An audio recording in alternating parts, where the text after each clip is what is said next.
Well, sensing none, you all came here to hear about famous Phoenixville women, and Ginger had put this program together. She's going to give a little brief talk about it, and then we'll invite the people up to show you and tell you more about themselves.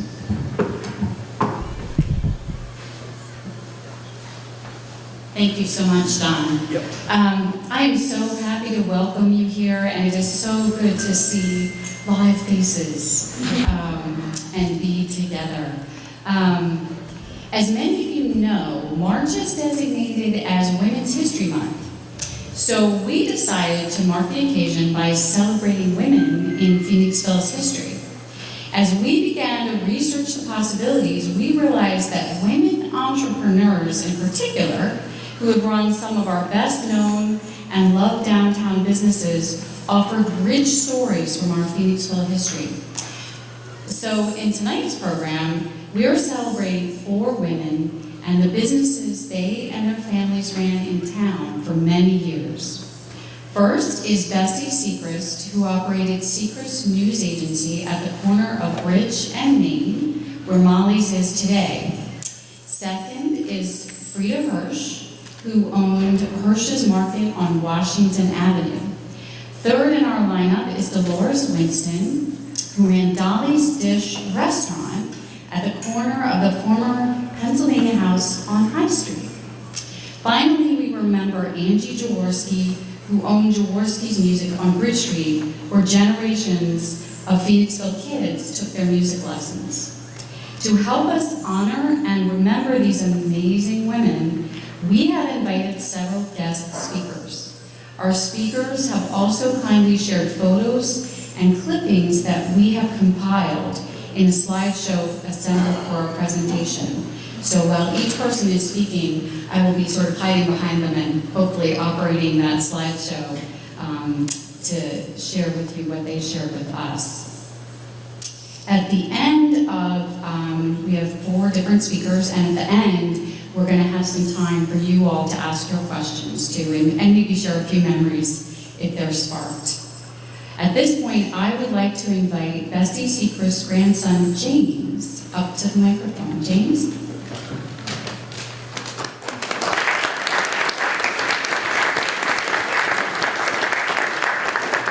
I'm going to help him out in case he forgets anything. This is my brother, Steve. This is my wife, Rachel. So we're here to speak of our grandmother, Bessie, and she was born in August 6, 1899 in York County, Pennsylvania.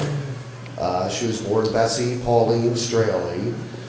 She attended school in York County and high school in York County, and she graduated from Millersville State Teachers College in 1920. She taught elementary school for a couple years where she had met her husband James, and they had 2 children together, and they moved to Phoenixville in the 30s, where she still was a substitute teacher, and her husband James became superintendent of Phoenixville School District.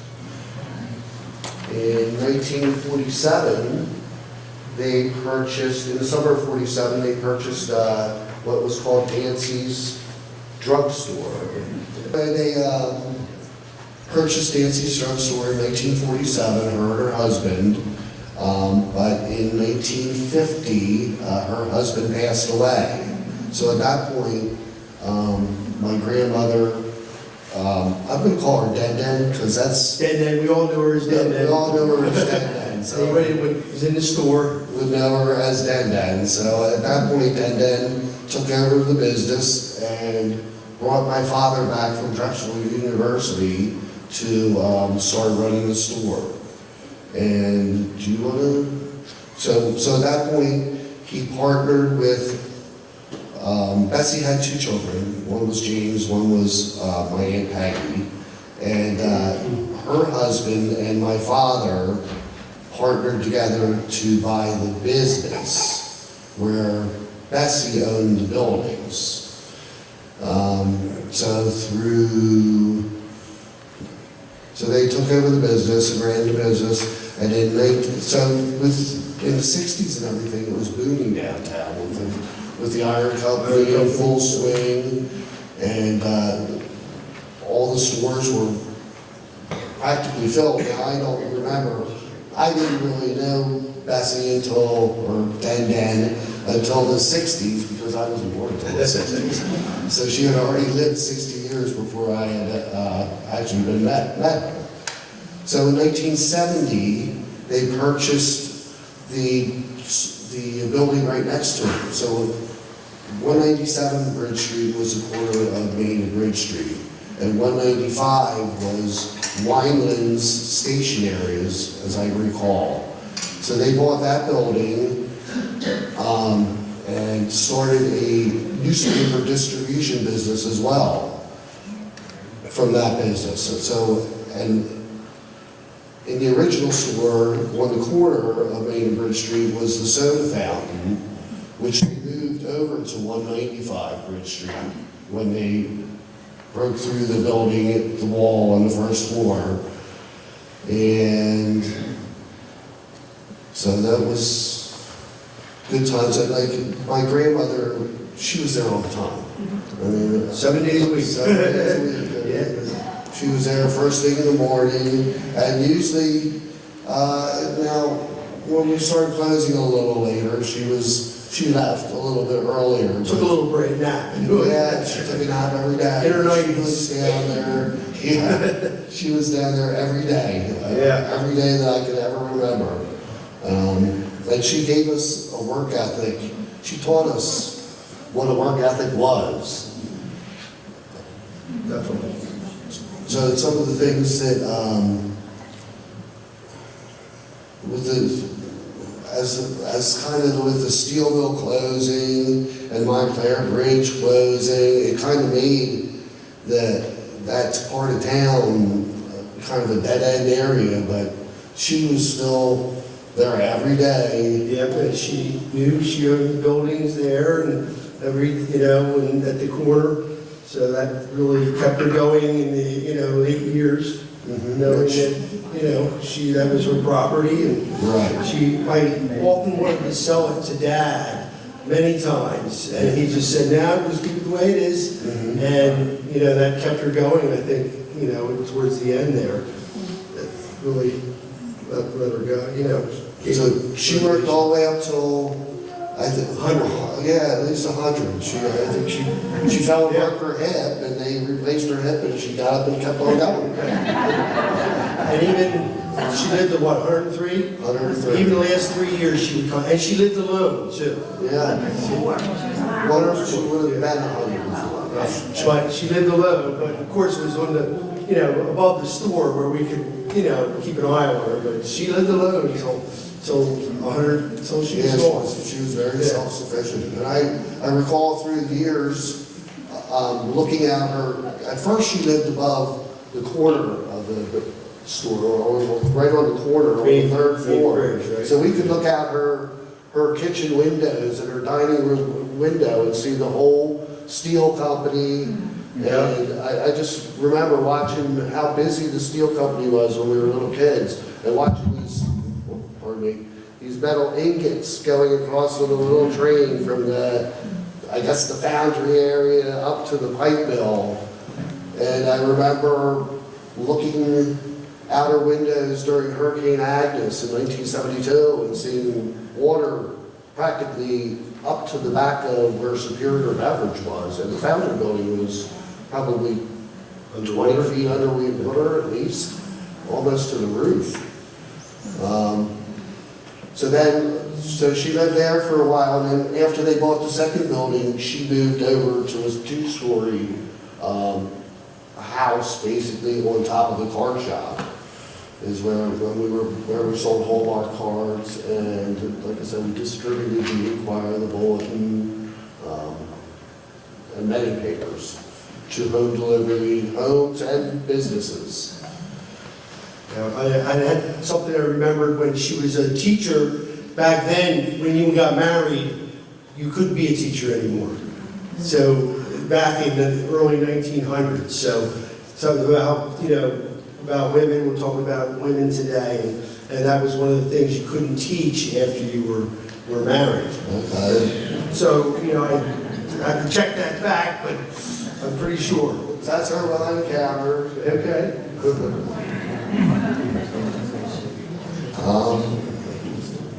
So then after, in 2001, my dad passed away. And so my mom basically, Mary Seacrest, basically ran the business from there till its closing in 2005. Now she was also, my mom, Mary Seacrest, was also a very important person in town as well. She was part of Phoenixville Area Business Association. She held several titles with them, and she was always involved in parades, in whatever sidewalk sales and everything. And my grandmother Bessie she'd be there all the time. Yeah.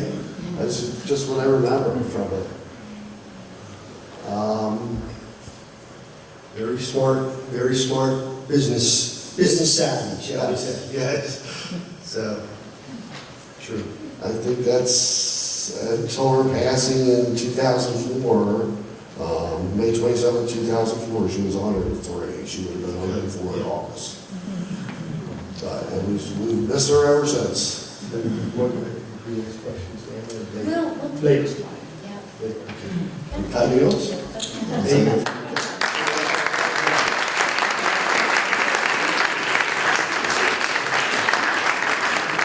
Thank you so much. It's just wonderful. Next up, I would like to invite Chuck Hirsch to come up and share memories of his mom.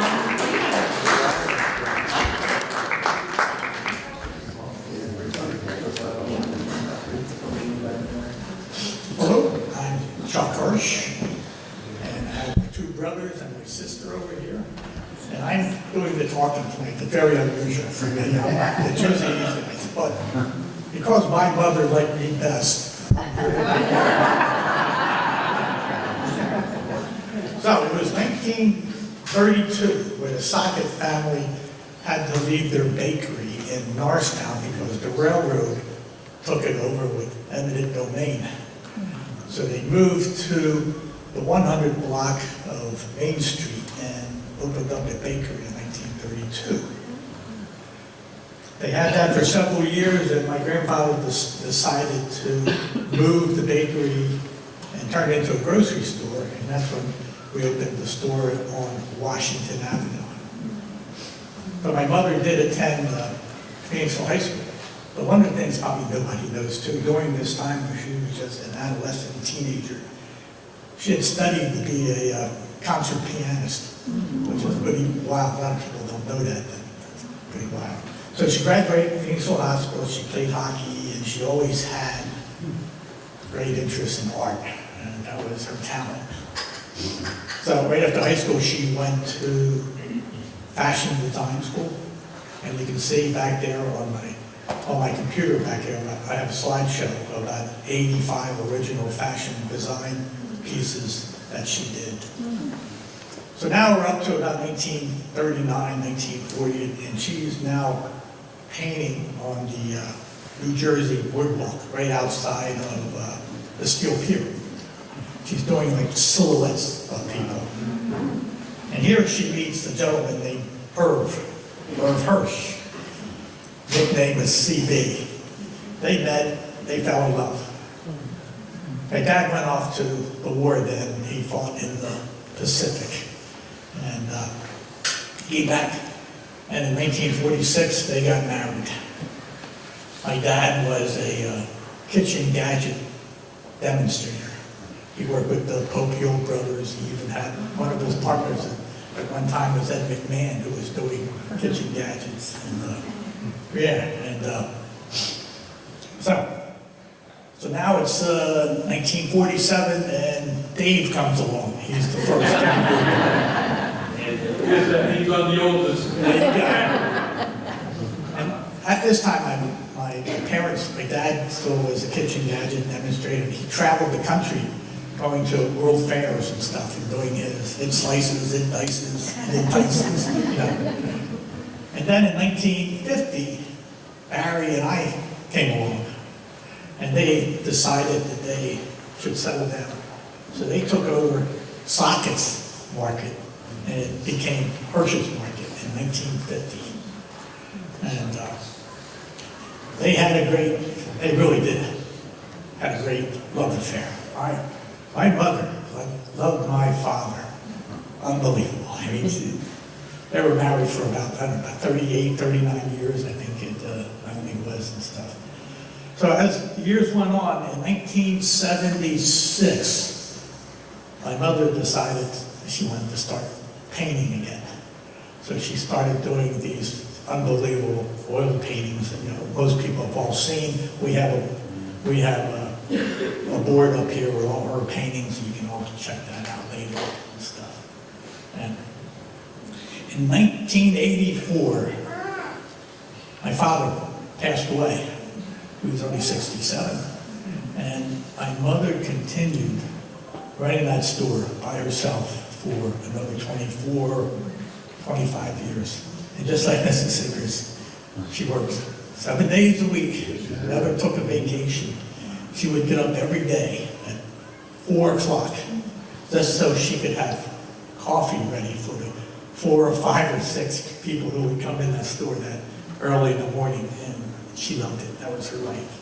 She loved everybody who came into that store. Matter of fact, anybody here who's ever come into that store, you know, you became her best friend no matter who you were. When I say no matter who you were, she didn't care.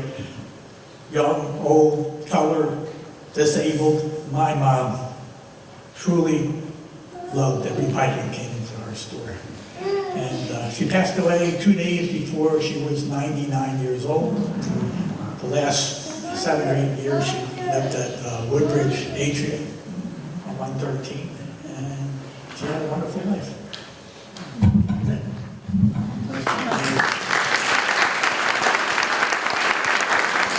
As you can see, a very accomplished group. So thank you so much, Chuck, for that. At this point, I would like to invite Dolores Winston of Dolly's Dish. We have the entrepreneur herself here this evening to give us a behind-the-scenes look at running a restaurant in Phoenixville. Dolly, come on up.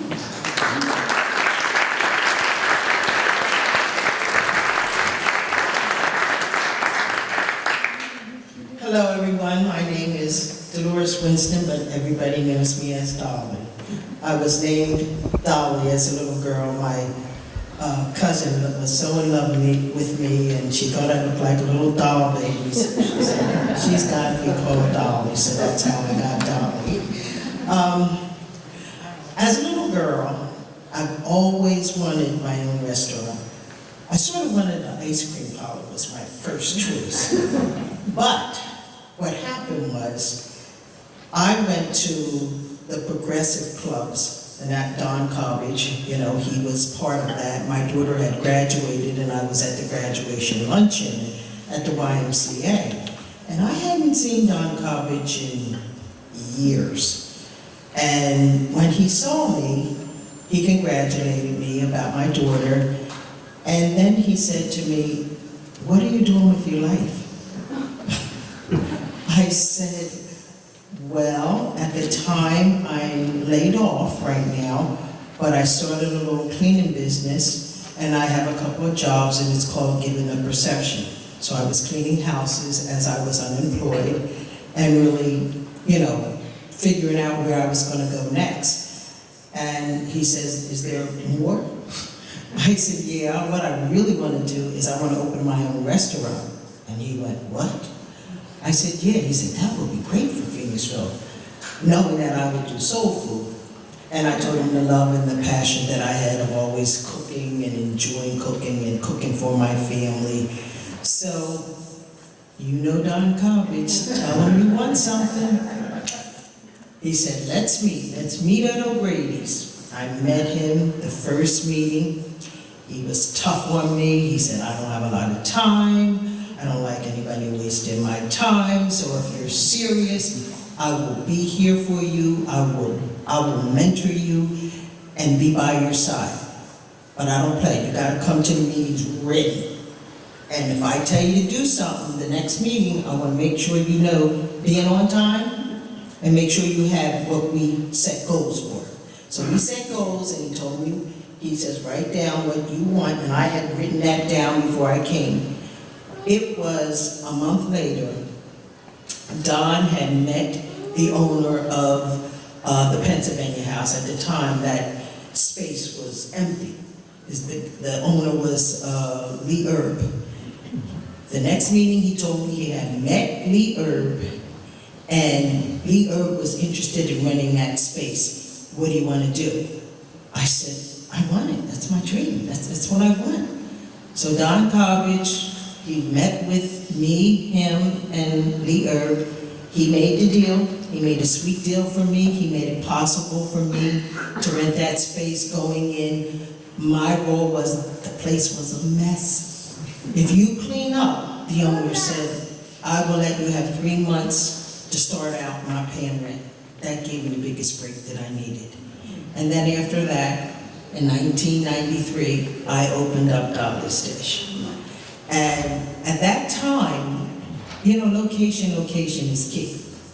The Pennsylvania house, for some of you that may have known back in 1993, it was not a good location. But what I found, this has been the best experience of my life. It changed who I am today. Being able to be an entrepreneur in a small community where you don't have many role models. I didn't have a role model of someone else doing it and I come behind them.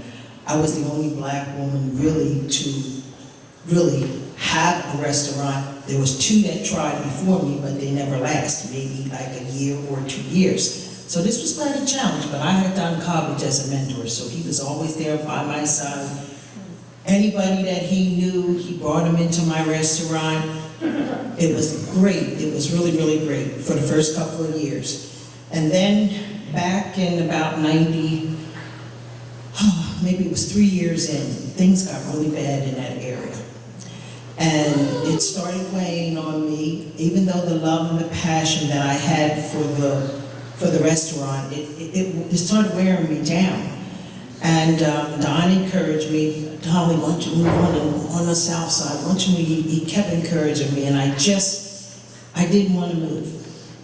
But I can tell you, having the customers that I had that lived upstairs, it changed who I was, because the customers that would come in every day, some of them were alcoholics, some of them that were on drugs really bad. There was things going on upstairs that, you know, made you uncomfortable. But I found the love in the community and the people, and I wanted to help them. I found myself having customers like that come in, feeling comfortable to tell me their story. And then I started meeting leaders in the community. Anna Mae Gilbreth was one that I met, and she was the community health educator from the Phoenixville Hospital. She started coming in, and we started being interested in people's health. So out of that, later on in life, I did start a program at my church called Aim for Healthy Ways, and Anna Mae helped me because she was trying to get in the community and help those that really they didn't understand prevention. What is prevention? You know, you gotta teach and educate people. They don't really know. And they have blood pressure problems and they don't know their numbers. So that's what we were able to create.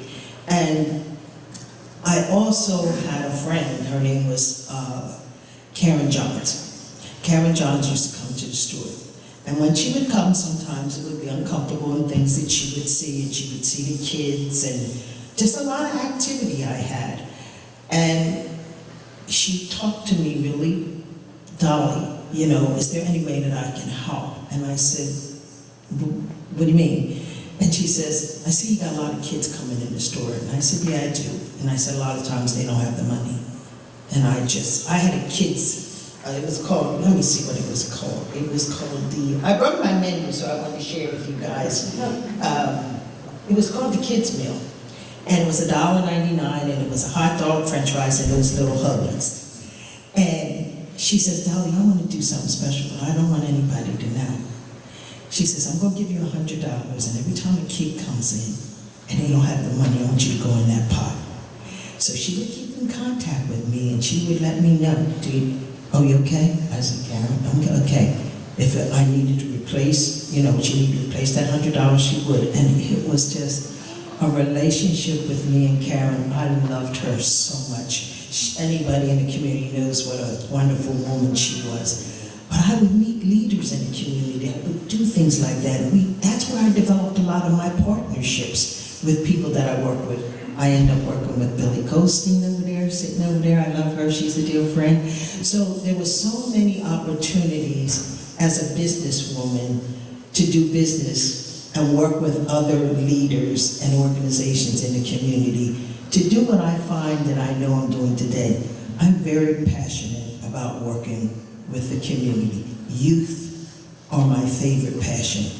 And I really, that's what I got out of working in this store. It was just like, oh God. And then when I decided it really got really bad and I had to make a decision that I didn't want it anymore. I found my love. I don't really want to cook as much as I want to help people. So I made the decision in 1999 to say, I closed my doors August 14th, my sister's birthday, in 1999. And it was just something that I look back on, and as I look back on it, it was the greatest experience that I ever had. I will see some of my customers and they'll say, boy, I remember that Dolly's burger. I made homemade burgers. Dolly, I remember them. I do still have my sweet potato pie. I stuck with that. Because when I got out of the business, people would keep saying, Dolly, what about that pie? You don't give up on that pie. So I went back and got my license, and I just kept Dolly's Dish name, and then I specialize in custard sweet potato pies. That's what I do. And I'm going to tell you, it just makes me feel good to continue to carry that name, even though the restaurant is not there. The pies are still there, and it has just been an awesome opportunity to serve my community. And I'm getting ready to leave the borough. And leaving there gives me so much opportunity and so many things. I don't know what God is going to do for me and what door he may open and where I might be. I still have the passion for cooking. I love cooking. I have Sunday dinners at my home. I invite my families. I love parties. So I still got a lot of energy in me, and I just don't know what he's going to do with me. But Dolly's Dish will always remain. I don't think I'll ever give up making pies. Dolly's Dish, I don't have the restaurant, but I do have a custard sweet potato pie you can buy. So I did keep that name, and it's just been a pleasure serving my community and getting the opportunity to meet so many wonderful people. And when kids remember me and remember the food that they eat, it just warms your heart. I feel so privileged here today to come and be able to speak in person. Like everyone else on the panel, they're past. What a blessing that is for me to be able to receive this kind of recognition. And I thank you, the Historical Society, and Ginger, my friend, she knows I love her. This has been a great opportunity to come before you, so thank you so much.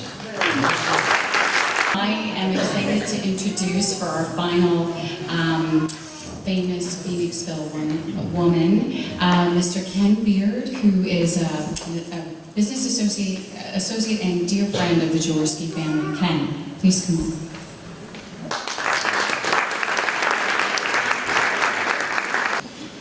Jaworski's Music Center started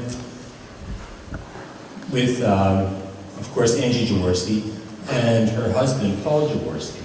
They were from New Haven, Connecticut, and they were high school sweethearts. And at that time, it was World War II, so it was really a World War II love story. So they married at 18, And I guess people got married early because of the war.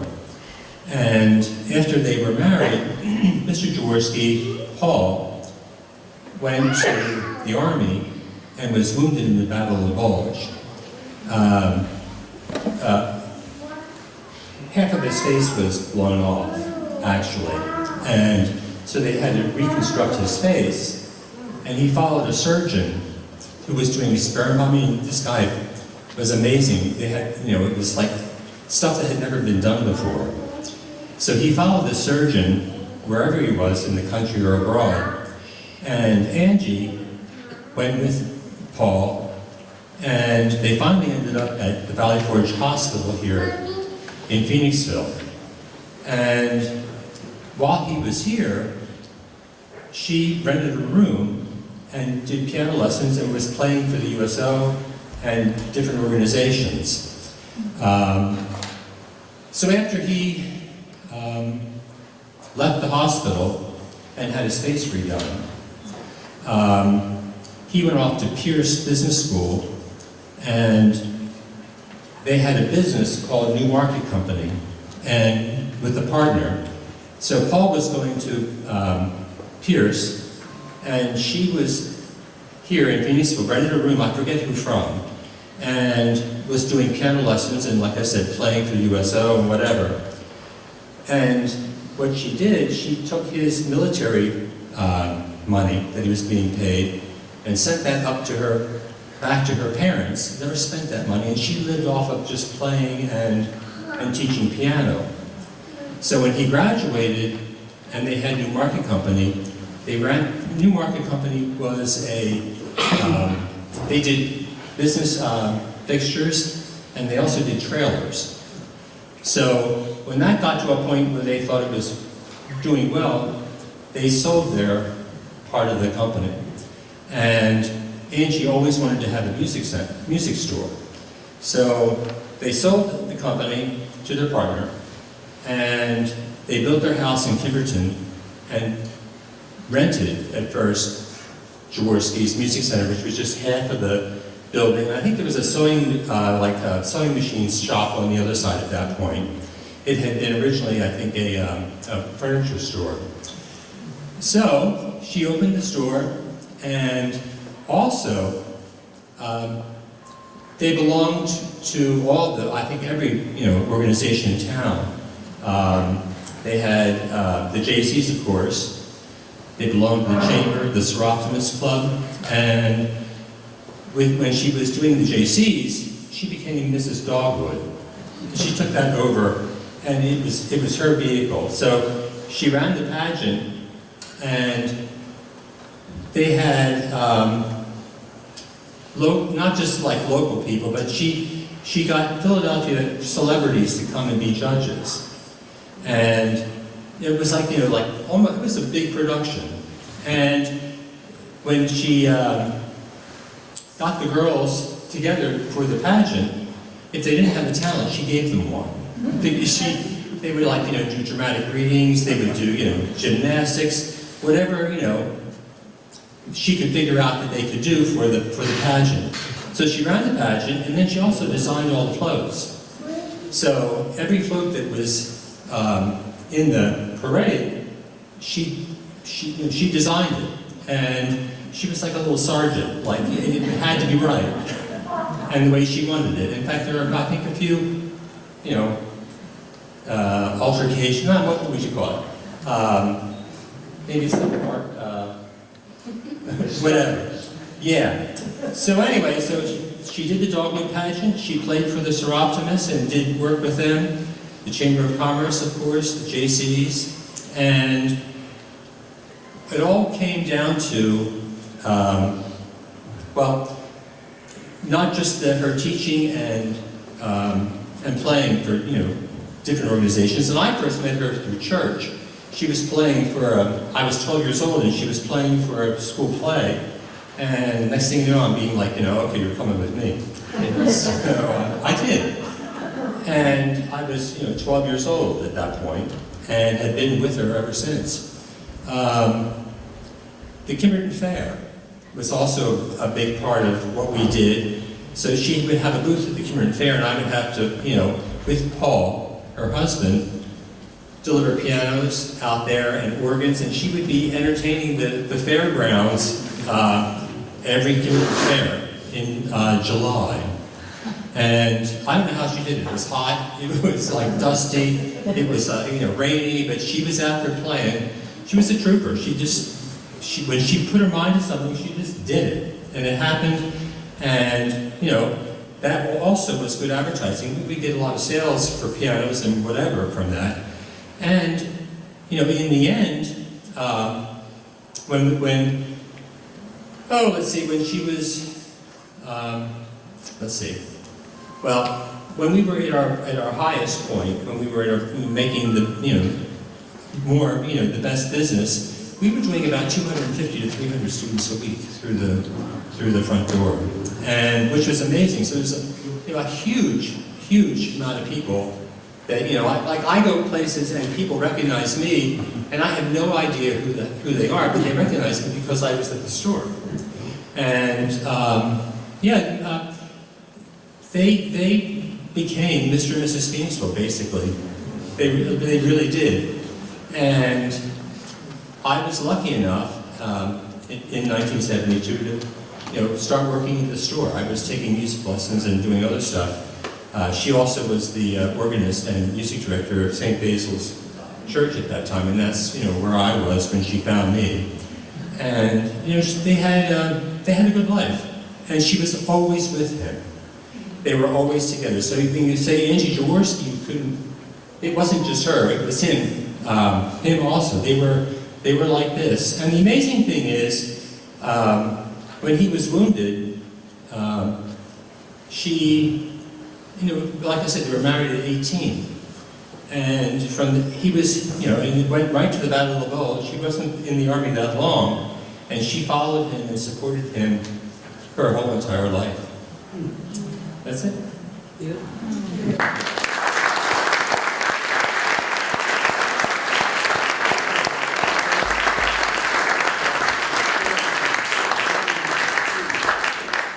Thank you so much, Ken, for sharing all those memories, and thank you to all our speakers. It means so much to us to have all of you here and sharing your memories and having some of our memories coming back to us too. And I don't know, John, do we have time for a couple questions? Absolutely. Maybe? Okay, is there anybody in the audience who can think of any questions? Say who you want to get, Great. and we'll ask the question to them, not us, because we're not the experts, they are. But That's right.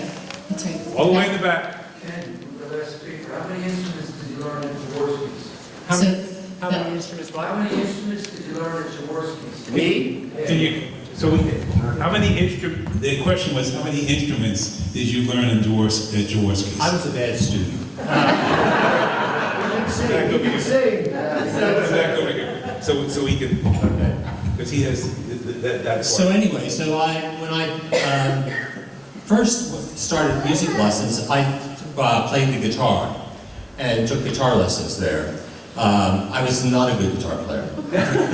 And that wasn't my thing. And it was through Angie, I was singing in church, and then I forget, I don't remember how old I was, but she joined a choir. There was the Archdiocesan choir in Philadelphia, and the head of the music department for Philadelphia was Dr. Peter Romano. So she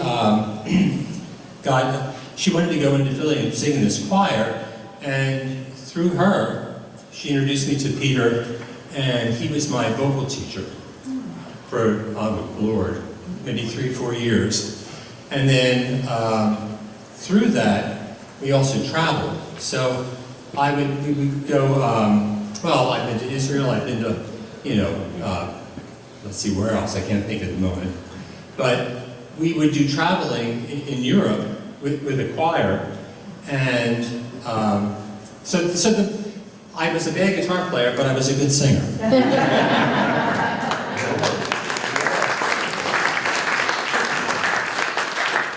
Other questions?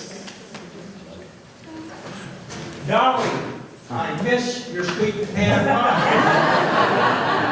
Before I leave today, can I find out how we can order that? The question was, how can you get sweet potato pie?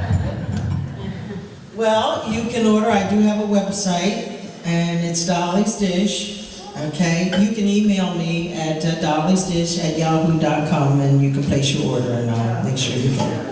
I even do deliveries, thank you.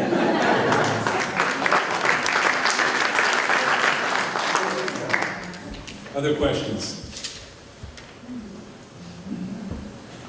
Right Can I here. say something about all four of the women? Why don't you come on up, Yes. please? Microphone, it's an open mic. These are memories from the store. All four of the women. I'll start with A, which is Angie. Angie Jaworski used to come in the store dressed to the nines. Always, and when she come in the store, you'd hear her heels, and always so professional. Let's see, who's next on the list? Dolly? Dolly used to come in the store, and, it'd be 5, 6 o'clock at night, and she'd come in, go out, and I thought, she's heading out of town. Here she was heading to volunteer, at the Civic Center, or, YMCA, or, so, I gotta hand it to her. Oh, I forgot Bessie, that's my grandmother. She would be, let's see, she'd be whenever I took off, she worked 7 days a week, she'd be, Stephen, you were off yesterday, weren't you? And I said, yes. She said, well, I'm glad you're back. We really missed you. So that was her. And Frida, I remember I took over the papers for a while, Frida, and I'd be in there in her store, and we had wholesale for the papers. So, it was a different price and this, and, I'm trying to, with the calculator, trying to figure it out, and she'd hand me and it was always perfect to the dime. She knew exactly, she knew the math before I could even figure it out. So they were just memories of all four, and not a memory yet. You got quite a few years left, so just a few memories, so thank you.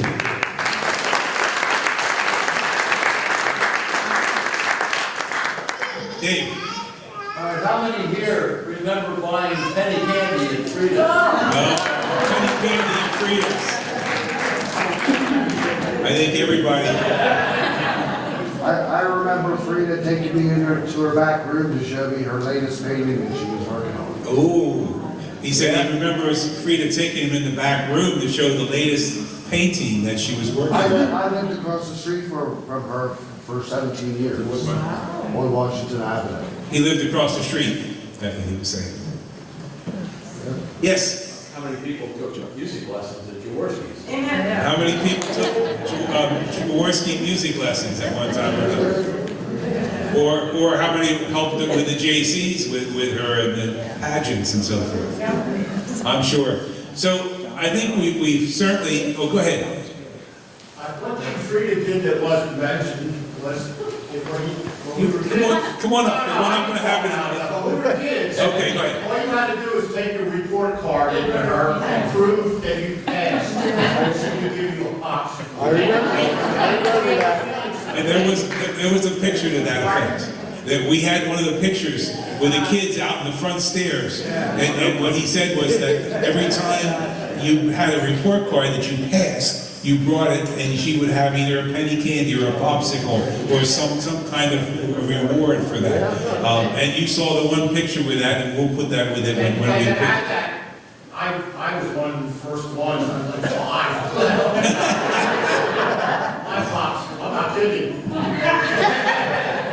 And later on, when I graduated from college, I took my degree. You were there for a popsicle, right? I don't know if everybody realized there was that one section where there was just a box and it had all these little torn slips of paper.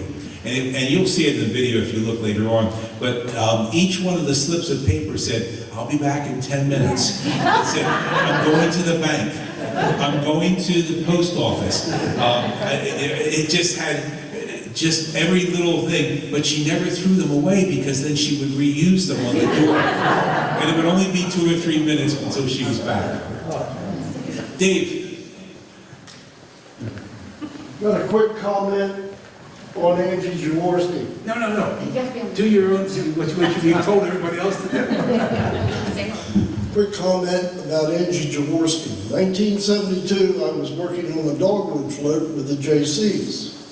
Angie came in, and I don't know whether there's any JCs here, are there? Any past JC members? Oh, yeah, it's kind of. Right here? Okay. But in that float that was made of chicken wire, and you took little squares of crepe paper, and put it on your finger, and you push it in the hole, crimp your finger, straighten it, and pull it out. That's how each one of those things, that formed all the flowers on the float. Well, I'm putting this thing and going like this. Angie's standing there next to me talking to somebody. And I said, there's got to be an easier way of doing this. She looked at me and she says, there may be, but it wouldn't be the right way.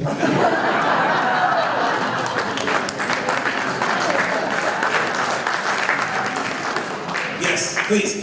How many people want to go out for a vanilla Coke at Secret? Vanilla Coke and Secrets. Or Cherry Coke if you choose. They had all the pumps. Chocolate Coke? Chocolate Cokes, yeah. And the big fans, they used to hang from the ceiling with a boost bar. With the what? The big booths, when you walked in the front door, they were. That was booths the there. original. And that was, Yeah, you can tell I'm old. And then they had the fans there that were over there. The fans that circled around the booth. Yeah. Sue. I just want to comment, my kids were young when we used to go to Frida's, and she was older at that point, and she had the patience of Job, because they would go in with $1, and that's a lot of penny candy. She would have her brown bags, and they would want 2 of this and 2 of that, and she just was so patient, and they'd walk out, it was like gold.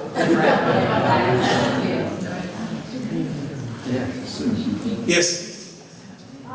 I went to St. Anne's School in the 60s, and we could walk to our grandmother's house on East Morgan Street for lunch. And then my uncle would always give us like 10 cents, and we'd always take this back path from Morgan Street, East Morgan Street, up through the yard and go into Frida's and get candy and then have to run the rest of the way down.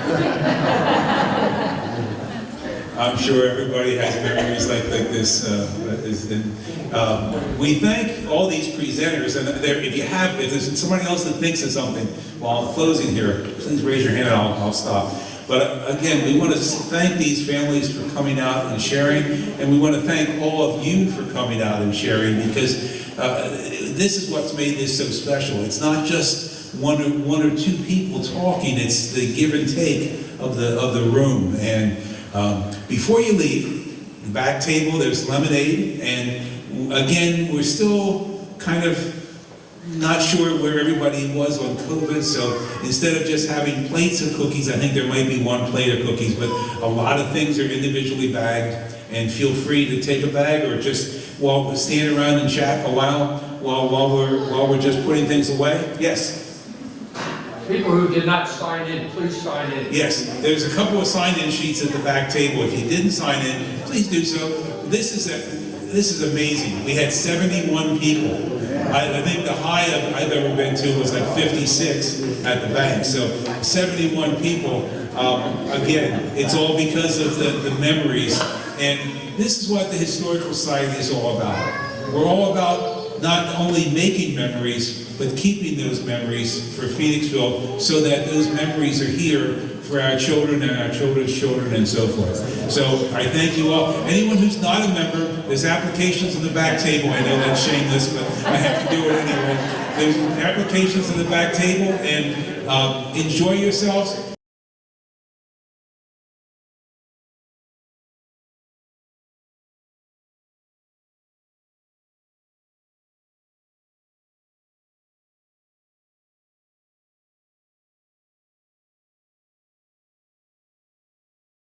in person. This is fabulous to see so many of you out this evening. It's just wonderful. We've missed this for 3 years, and we're back in with the flea markets and everything else, but this is the first official quarterly meeting that we have. The quarterly meetings, just so you know, you can always bring friends. There's no pressure and there's no membership requirement on these. Now we have quarterly events, or not quarterly, we have members only events and things like that. So those you either have to join or as far as become a friend, and the membership is so reasonable, it's not a big deal. Anyway, if everyone could stand, we'll start with the pledge to the flag. Regrettably, I thought there would be a big one.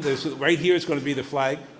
Right? It's a tiny little one, but everyone, I pledge allegiance to the flag of the United States of America and to the republic for which it stands, one nation, under God, indivisible, with liberty and justice for all. Please be seated.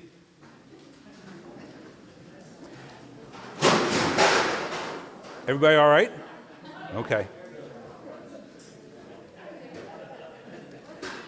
Again, I welcome you here to the Historical Society's quarterly board meeting. We're going to start the business meeting, and as far as on most of the chairs, now some of the back rows may not have gotten them.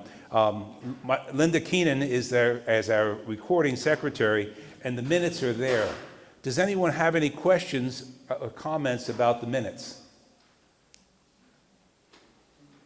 Move the minutes be accepted as presented. Thank you, Frank. Is there a second? Second, yeah. Martha? All right, start over there. It's been moved and seconded. If no other questions, all in favor say aye. Aye. Opposed? Julian, I know Julian's going to come up and give you a treasurer's report. And those just coming in, don't panic. We're starting the business meeting a little early for you and a little late for the others. Good evening. Good to see all of you in person once again. I'll keep this very brief because I'm not the reason you're here for the meeting.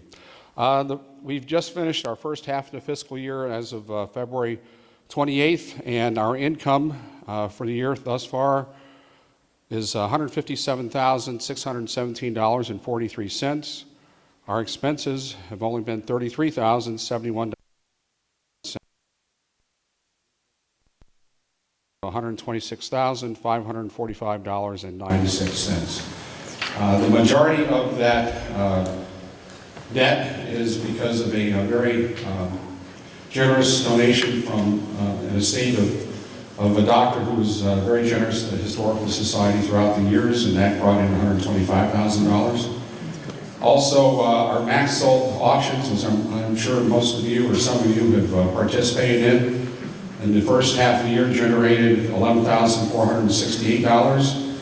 And in March, we had a max sold auction at the end of February, and that money was deposited in March, and it was our largest ever at $5,893.74. So the max sold auctions have brought in $17,361.78. Last year, in the 2021-22 fiscal year, we took in $29,800. So we're pretty close to being on mark for that number as well. The membership totals, we've taken in $6,700 and $6,706. And the Winter Flea Market that we revived again in the last Saturday in January came in at $6,739. So those of you who participated in that and who helped, it was a good day, and the weather behaved. And lastly, with the capital campaign, we have a total amount of $467,891 pledged, and we only have $109,400 outstanding. So those of you who have participated in the capital campaign, thank you very much. So that is my report for this evening. Yes? You mentioned that there was a very large request from a local person. Who was it? Dr. Harrell. Dr. Harris. Okay. And he's been very generous throughout the years. That's fine. Thank you. Any other questions? All right, thank you. Okay, is there a motion to accept the treasurer's report as presented? Just raise your hand. No, Vic, Deb, and second? Okay, Jack, thank you. All those in favor say aye. Aye. Opposed? Julian, thank you very much. Great job. So my president's report, you actually have a couple of things on your seats, and again, and some may not. Those just coming in, don't panic. I know it said 7:30 on some. Come on in and have a seat. And in some publications it said 7 o'clock, and I think we're just getting ourselves back together with timing. The quarterly meetings almost always are 7:30, so that we'll go back to that and have that, with the exception of a couple here. So you heard about the capital campaign, and it's going on very well. There is a slight change, and if you look at the center diagrams in the back, you'll be able to see we moved the elevator a couple of times in our proposal. The most recent one was from the corner of the Majolica room is where it would have been. We've moved it more towards the center because if we had kept it there, we would have lost the entire balcony. And we did not feel that as a historical preservation group, we should lose anything if we can help it. So we have a new area, and it actually may save us some money because we won't have to worry about it impacting the balcony. We knew it was going to impact the balcony slightly, but it was going to impact a lot more than we ever thought. On some other notes, the computer upgrades are now complete. We have brand new computers throughout the society. There's 9 new workstations with larger monitors, and the speed is great. Special thanks to Jerry Fox and his committee for doing that work. The June quarterly board meeting, which will be our next quarterly board meeting, will actually not be on a Wednesday. We're going to do like we did again, where we had the tent for the Strawberry Festival on June 10th. And then on Sunday, June 11th at 2 o'clock, under the tent, we're going to do the quarterly meeting there and then. The speaker is going to be a man by the name of Larry Cook. He's a collector of everything presidential, and he plans to focus on the PA president, we only have one, as well as other presidential candidates that have campaigned and come to Phoenixville at different times. You already heard about the flea market, and I thank all of you for your goodies and for the things that we've gotten throughout the years. It was a rousing success. And speaking of auctions, you heard a lot about that with the auctions.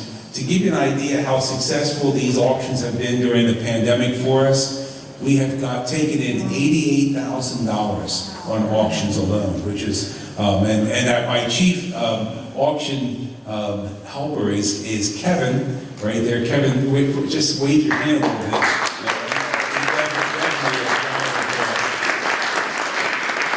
And I'd be remiss if I didn't mention Joanne and Frank Kohler, as well as Paul and a couple others and Dave that has helped with photographing. There's just a number of people that have worked on that, and we're always welcome to have more. I mean, it doesn't have to be that just small group. We can always use extra help.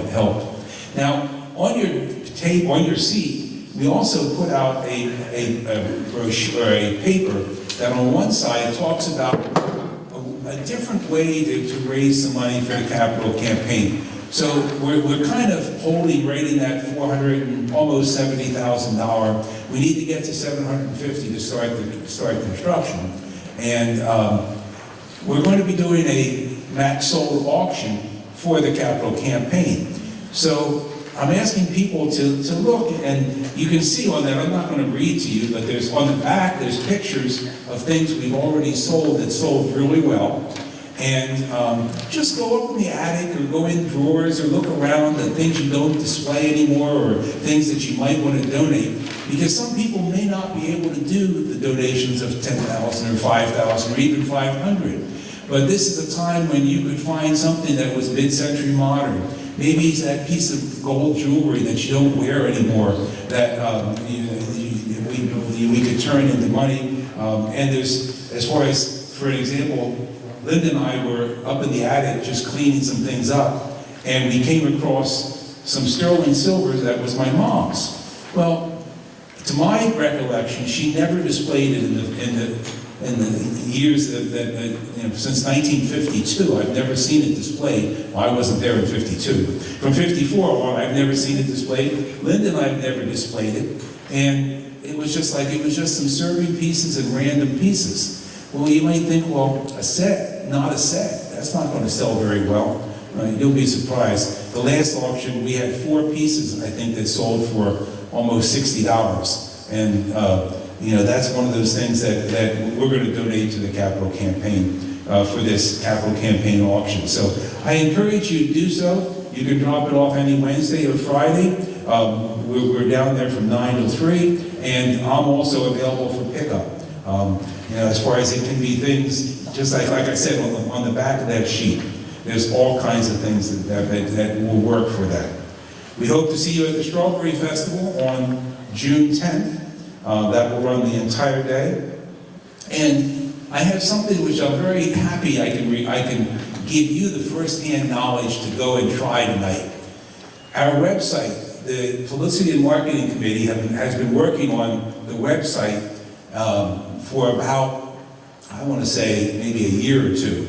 And we finally hired a new company called Two Twin Designs to make it bright, modern, and just easier to read with drop-down menus and just like normal what every website you see is. And again, thanks to Dwayne, who's been our webmaster. He's still going to be our webmaster along with Two Twin Designs. He'll do the easy stuff, and when we need a hard thing, they'll do the hard parts. But when you go home, just search Historical Society of the Phoenixville area. It's going to come up. You can also go https://hspa-pa.org. But if you just search for it, it'll come up. And I just got an email from Two Twins about maybe 3 hours before I came over here that everything is finished and all. After you migrate something from one to another, you have some broken links. And as of when I last checked it, all the broken links are fixed. So now you can go see, you can read about the capital campaign, our plans, all these different things that I've been talking about, and it's just a great thing.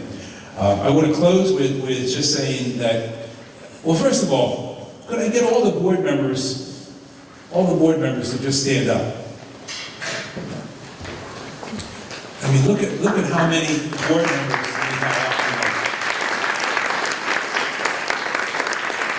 I'm just so proud of the work they do day in and day out, whether it be behind the scenes, like helping to change a website, or working on an auction, or whatever it happens to be. We have a fabulous group a fabulous team that is there, and I just can't say enough about them.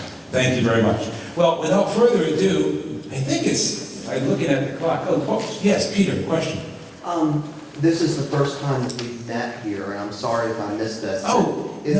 Is this going to be the regular place of meeting other than under the tent, in the graveyard? Well, I believe that we're see, this is the first time, as far as Linda and I are, and a lot of you are members of the First Methodist Church, and we can get the room for a very good price, if possibly just donations. And it certainly is a lot more comfortable than the tightness in Phoenix Federal. Phoenix Federal has gone back to, you have to have someone from the bank to be able to hold a meeting in that room.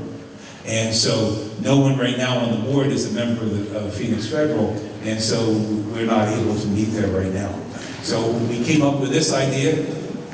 You'll have to give us feedback. Are the acoustics good? Is the light good? Do you feel safe from being too close, not far? Those type of things. Give us some feedback. Let us know. To me, the amount of parking and the ease of coming in, the handicap ramp actually comes in from the side. There are 2 little steps. So when you go out, be careful of those 2 little steps. But other than that, this could be our new home for business meetings when we do them in person. We might want to do one a year on the Zoom platform, because we did find that the Zoom platform also took us to new areas. We had people that were in different states, in Ohio and out in California, that were able to Zoom in with us. So it is a fun thing to be able to keep in our back burner to use. And I'll tell you one other thing. These postcards that you saw one on the back, there's going to be, every month, there's going to be a postcard that's going to be called a friendship gift, or a gift that we're going to give out to anyone who comes into the society and just visits, whether you're researching, whether you're just coming in to see. And now these don't have it, but there is a little madness in our mind. Every one in the bottom corner will have a QR code. And that QR code is a place that if you scan it with your phone, it takes you right to our own GoFundMe. We're not doing GoFundMe because we don't want to have to pay GoFundMe. We had our web developers, our new web developers, made up a page with this QR code. As I say, it's not on the one I'm holding here. But if you stop in, the one for this month is the mural of Phoenixville. The one for the next month will be the first bridge to Montclair. The one for May will be the 150th anniversary with the dogwood float from the 150th anniversry of the incorporation of the borough. And I haven't made the one for June yet, but stay tuned, there'll be one for June. So it gives you a reason to stop in, and if we forget, just tell us not to forget. Also, don't tell that to everybody, and don't put that on Facebook, because if you go on our website, there's going to be a place in the website that says, if you read this on the website, come in and say, give me a free gift.